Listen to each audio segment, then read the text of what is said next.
कारक को प्रकट करने के लिए संज्ञा या सर्वनाम के साथ जो चिन्ह लगाए जाते हैं उन्हें विभक्ति चिन्ह या प्रसंग कहते हैं। पर का अर्थ बाद कारक चिन्ह या सर्वनाम के बाद जुड़ते हैं।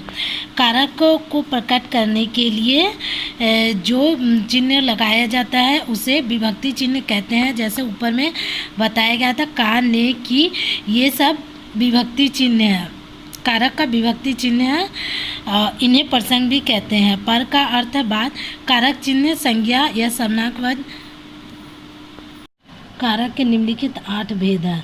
कारक विभक्ति चिन्ह, कर्ता कारक क्रिया करने वाला, विभक्ति चिन्ह ने, कर्म कारक जिस पर क्रिया का फल प्रभाव पड़े, विभक्ति चिन्ह को, करण कारक जिस साधन से क्रिया संपन्न हो, विभक्ति चिन्ह से के द्वारा, संप्रदान कारक जिसके लिए क्रिया हो, को, विभक्ति चिन्ह को के लिए, अपादान कारक जिससे पृथक होने का भाव हो, विभक्ति चिन्ह से, संबंध कारक जिससे अन्य पदों के से संबंध ज्ञात हो, विभक्ति चिन्ह का, की, के, रारी, रे, अधिकरण कारक क्रिया होने का आधार या स्थान, विभक्ति चिन्ह में पर, संबोधन कारक जिससे संबोधित किया जाए, विभक्ति चिन्ह ए, अरे।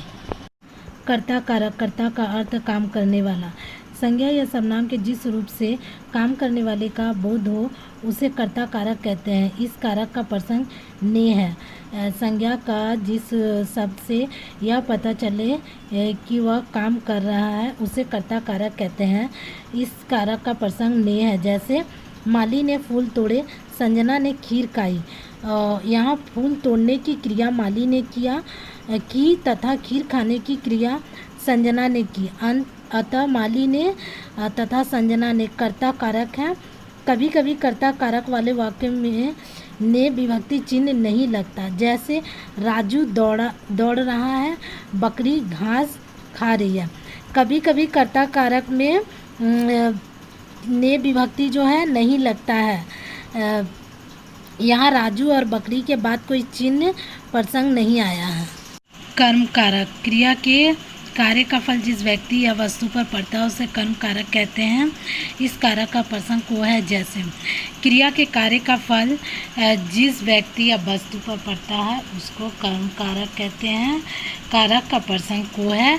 जैसे रवि ने राजन की पिटाई की, कुमार ने घड़ों को रंगा। यहाँ पिटाई की क्रिया का फल राजन पर पड़ा और रंगने की क्रिया का फल घड़ों पर पड़ा। इनमें कर्म कारक है। कभी कभी वाक्य में 2 कर्म भी होते हैं। जैसे माली ने पौधे को पानी दिया। कभी कभी होता है जो कभी कभी कोई वाक्य में 2 कर्म भी हो जाता है। जैसे माली ने पौधों को पानी दिया। यहाँ पर माली और पौधा दोनों कर्म कारक हैं। करण कारक, संज्ञा के जिस रूप से क्रिया के साधन या उपकरण का बोध हो अर्थात जिससे क्रिया की जाए उसे करण कारक कहा जाता है। इस कारक का प्रसंग से है। क्रिया करने के साधन का जो बोध कराता है उस तथा जिसे क्रिया किया जाता है उसे करण कारक कहते हैं। इसका प्रसंग से है। जैसे बच्चे गेंद से खेल रहे हैं, संजय ब्रश से चित्रकारी बना रहा है। इन वाक्यों में खेलने का साधन गेंद है, चित्रकारी का साधन ब्रश है। जैसे इसमें बच्चा गेंद से ही खेल रहा है और चित्रकारी करने का जो साधन है वो ब्रश है। खेलने तथा चित्रकारी करने की क्रिया क्रमश गेंद तथा ब्रश से हो रहा है। इनमें करण कारक है। यहाँ से प्रसंग है। संप्रदान कारक, जिसके लिए काम किया जाए या जिसे कुछ दिया जाए वह संप्रदान कारक कहलाता है। संप्रदान का शाब्दिक अर्थ देना है। कर्ता जिसके लिए भी कुछ काम करेगा उसका बोध कराने वाले शब्द संप्रदान कारक कहलाते हैं। इस कारक का प्रसंग के लिए है। संप्रदान का शाब्दिक अर्थ देना है। इसमें किसी दूसरे व्यक्ति के लिए कुछ काम किया जाए या उसे कुछ दिया जाए उसे संप्रदान कारक कहते हैं। और जिसके लिए कुछ काम कराने का बोध कराता है उसे संप्रदान कारक कहते हैं। इसका प्रसंग के लिए है। माँ ने भिखारी को भोजन दिया, लेखक ने छोटे जादूगर के लिए शरबत लाया।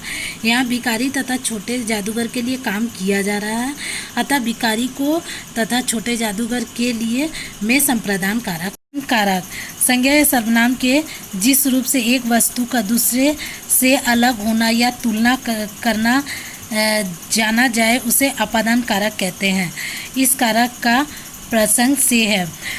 संज्ञा या सर्वनाम का यहाँ पे संज्ञा या सर्वनाम के जिस रूप से एक का दूसरे से अलग होना या तुलना करता है उसको अपादान कारक कहते हैं। इसका प्रसंग से है। जैसे वृक्ष से आम झड़ गए, मनाली नैनीताल से अधिक सुंदर है। यहाँ क्या हुआ, वृक्ष से आम झड़ गया, वृक्ष से आम अलग हो गया।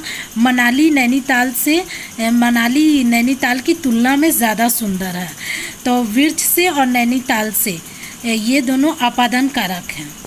संबंध कारक एक संज्ञा या सर्वनाम का दूसरी संज्ञा या सर्वनाम से संबंध दर्शाने वाले शब्द रूप को संबंध कारक कहते हैं। एक संज्ञा सर्वनाम जो दूसरा संज्ञा सर्वनाम से संबंध बताता है उसको संबंध कारक कहते हैं। जैसे माधवी का घर सुंदर है, यहाँ सुषमा की पुस्तक है। यहाँ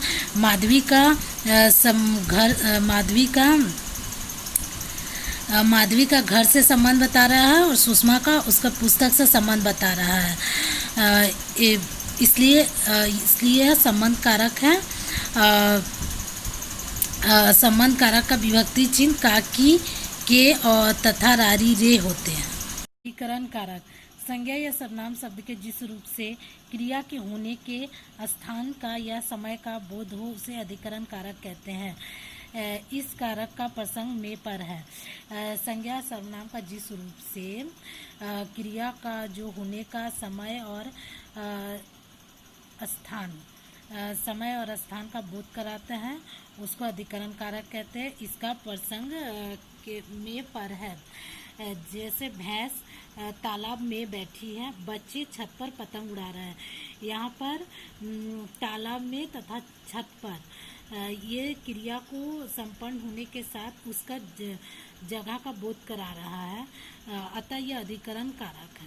कारक संबोधन का अर्थ पुकारना शब्द के जिस रूप से किसी को पुकारना या संबोधन करने का बोध हो उसे संबोधन कारक कहते हैं। जिस शब्द से किसी को पुकारने का या संबोधन करने का बोध होता है उसको संबोधन कारक कहते हैं।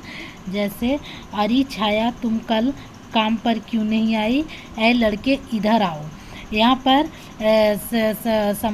पुकारने तथा संबोधन का बोध करा रहा है। यहाँ छाया तथा ऐ लड़के में संबोधन कारक है।